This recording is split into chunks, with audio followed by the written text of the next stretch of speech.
Petition ఉపసంహరించుకున్నావు. చివరికి CBI మీ బాబాయిని చంపిన వాళ్ళతో ముద్దాయిల్ని అరెస్ట్ చేయడానికి వచ్చినా సక్రమంగా విచారణ జరుపుతూ ఉన్నా వాళ్ళ మీద కేసులు పెట్టావు.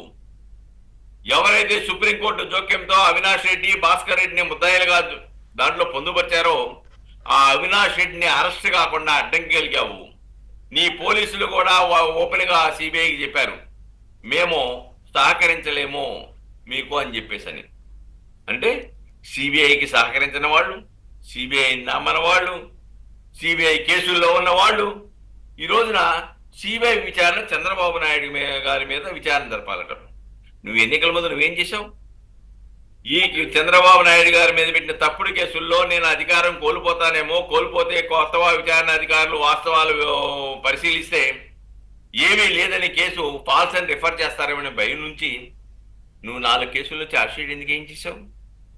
సరే, నెంబర్ అవ్వలేదు వేరే విషయం, ఛార్జ్షీట్ అయితే ఏం చేసావు కదా, అంటే విచారణ పూర్తయిందనే కదా. నీ హయాంలో నీ సిఐడి విచారణ 4 కేసుల్లో పూర్తి చేసి న్యాయస్థానంలో వేసిన తర్వాత ఇంకా సిబిఐ విచారణ ఏంటి?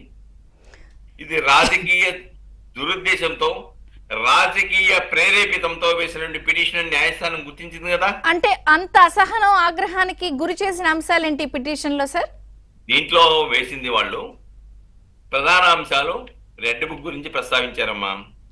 నారా లోకేష్ గారు రెడ్ బుక్ ను పెట్టేసి అధికారులను భయపెడుతున్నారని, అలానే దాంట్లో నిందితులుగా ఉన్నటువంటి చంద్రబాబు నాయుడు గారు, ఇతరులు వీళ్ళందరూ కూడా ఉన్నత పదవుల్లో ఉన్నారు, ఒకళ్ళ ముఖ్యమంత్రి పదవుల్లో ఉన్నారని చెప్పేసి, అలానే ఫైబర్ నెట్ లో ఏదైతే చంద్రబాబు నాయుడు గారి మీద, నారా లోకేష్ గారి మీద, ఇతరుల మీద కేసులు ఎవరైతే పెట్టారో ఆ ఎండిని మధుసూదన్ రెడ్డిని సస్పెండ్ చేశారు.